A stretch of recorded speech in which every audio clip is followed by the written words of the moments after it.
Chapter 24, June 27th, 2033, Seattle, Washington, USA. 230 feet under the Illini Building. Negative 61 degrees Fahrenheit, 2300 hours. "Fuck you, Larry," I said for what must have been the 10th time. He didn't react. Instead, he pushed my feet harder. My shirt was snagged on the blackened frame of the door. My hands were against either door as I tried to simultaneously keep all of my weight off of the sharp metal and push myself through the gap. I pushed again, and my shirt gave out with a rip. I slid through the rest of the way, tumbling gracelessly to the floor. I rolled when I hit, so the 8-foot fall didn't hurt too much. Thankfully, the air was pretty warm and I didn't need my jacket. How I was going to get out of the bunker was another question entirely. Even if the rest of the team took the time to take their combat gear off, only Velasquez was small enough to fit through the gap. We were still stuck with one person needing to find a way out. I looked around the room. None of the overhead lights were working. I could make out shapes in the dim light cast from a myriad of machines. "Hey, toss my flashlight in, guys!" I heard them talking for a moment before a shout reverberated back to me. "What?" The voice was so distorted by the metal and narrow gap I wasn't sure who had said it. "Should have brought radios for all of us," I muttered to myself. I turned to look at the gap and cupped my hands around my mouth. I shouted "flashlight" back to them. Another moment passed, then a dark object sailed effortlessly through the gap. I reached up and caught it with one hand. I turned back to the bunker at large and flicked the light on. The sight that greeted me was ghastly. I reflexively inhaled at the image and choked on the fumes that lingered. The roof sloped upward from where I stood to a central position, ending 20 feet above. The room had to be at least 100 feet long across the central line. Bodies lay crumpled all over. There had to have been another 20 people in the bunker. An explosion had clearly rent the space, tossing debris and body parts everywhere. A large tower stood in the middle of the open space, like a dot inside a plus. It was clear the tower had been the source of the explosion. Metal shielding had been placed on the tower, but some of it had been blasted away. I could see at least one unfortunate soul impaled by a fragment of the shield. Inside the tower, sparks could be seen dancing every few seconds. That was the only source of light. I walked toward the center of the room. Consoles stood at each corner of the plus, like a quarter of a circle. The plus bisected the circle, giving the room a pleasing layout. The consoles were all trashed, destroyed by the explosion. Little bits of paper were strewn everywhere. Nothing moved. I started exploring. One door led to a sort of dormitory with rooms. A quick peek showed nothing particularly interesting, though it seemed everyone had their own room. The rooms continued for some distance. There had been enough room for at least 4 times as many people in the bunker. The second door led to a mess hall with enough room to fit everyone outside. It seemed everybody had been working when the explosion occurred. The third door was blocked by a woman in a sharp business suit. Her exposed skin was blackened by fire. A large cut had nearly severed her head. Metal shielding still sat embedded in the door. I gently eased her body out of the way. She wasn't quite cold, but she was no warmer than the room itself. I steeled myself as she flopped lifelessly to the ground. Her head lolled to the side, exposing the terrible wound that had ended her life. I turned away and immediately opened the door to escape the foul air and horrid scene. The door opened to offices, much like the dorm. I stood just inside the hallway, calming myself for a moment. Once I felt a little less shaken, I started exploring again. Instead of beds and dressers, I found desks and cabinets. The last door in the hallway was locked, though it was otherwise the same as the others. I knew I couldn't leave the bunker empty-handed, and this was the only room that had been different from the rest. I turned away from the door and mule-kicked it near the handle. The door was sturdier than I was expecting, but 2 more kicks caused the door to break open. I stepped inside to find a larger office with an imposing desk and an extra filing cabinet. Papers were scattered on the desk, like someone was reading them when they left in a hurry. I surmised that the woman that had been blocking the door had been the owner of the office. I quickly glanced over the papers on the desk.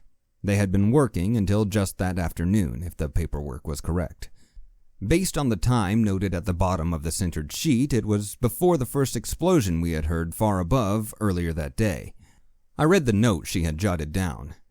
Reactor showing instability. Technicians requesting assistance with unusual readings. Will intervene. Her computer was as dead as everything else in the bunker. I didn't think I had time to tear the hard drive out of the computer, especially since it seemed to be custom mounted inside the desk. I did find a small portable drive about the size of my pinky nail near some access ports. I slipped the drive into one pocket, hoping it wouldn't become lost. I searched through the remaining paperwork, but only one additional sheet held anything of interest. It seemed that one of the dishes on top of the building had been for satellite communication. It had held up fairly well, but the last transmission was dated just one day after darkness fell. The transmission was garbled, as if interrupted by the storm. It read, "Intercepted, Scion. Plans in F no further word. Re." The message was short and cryptic. I couldn't fathom what it meant. Below the message was a handwritten note. Dish destroyed during receipt of message. Data scrambled. Crew above unresponsive, assuming full team lost. I glanced through the paperwork one more time. Frustrated, I gave up. There hadn't been anything here after all. I put all of my hope into the drive I now held. Maybe that would shed some light on the situation. I did wonder what team they mentioned, but it was possible that our office was the team in question. As I turned to leave, the flashlight caught a poster on the wall. It was a line drawing of the tower in the middle of the bunker. The poster was impressively sized at 6 feet wide by 3 tall.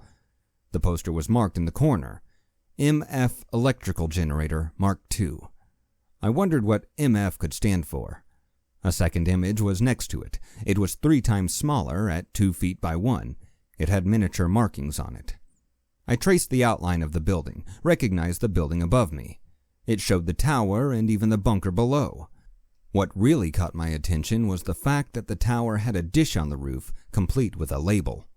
Satellite Comm Array. Nearby were 2 large lines extending out from the building. Each was labeled MF Collection Array. My curiosity increased as I realized the MF here had to be the same that was used by the generator. What could they have been collecting to cause such an enormous and destructive explosion? Magic. 200 feet underground, and the voice spoke inside my head again. Fantastic, I swore at myself. I really must be losing my mind. Magic my ass! I shouted to the room. There was no reply. Motherfucker just drops in to be cryptic and leave me feeling insane! I wasn't sure if I wanted the voice to be real or a figment of my overtaxed and fatigued mind. I removed both posters from the wall and folded them carefully. Then I grabbed a manila folder from the desk. I emptied the folder onto the desk since I had already looked through it. After I placed the posters in the folder, I hunted around and found the 2 sheets I had read earlier. Once they were slipped into the folder, I tucked it into the back of my pants to keep my hands free. I headed back to the main hall. Nothing had changed during my search. I could hear someone shouting through the gap above. I headed back to the blast doors and looked at the crack. One of the masked faces was in the gap. You done yet? Did you find anything? I recognized Castillo's thick New Yorker accent. I grabbed the folder from my waistband and held it up to the gap in the doors. Not a lot. There's really nothing here but some technical stuff about that thing, I said as I hooked a thumb at the tower behind me. Then I felt dumb because they couldn't see me. What thing? Grab any paperwork you can. Is there anybody alive? No, nobody survived the explosion. I'll go back and grab all the paperwork I can. There isn't much. Yeah, all right, hurry up. We need to be getting back. It's been a half hour already, he said with a hint of impatience. It hadn't felt that long, but I nodded.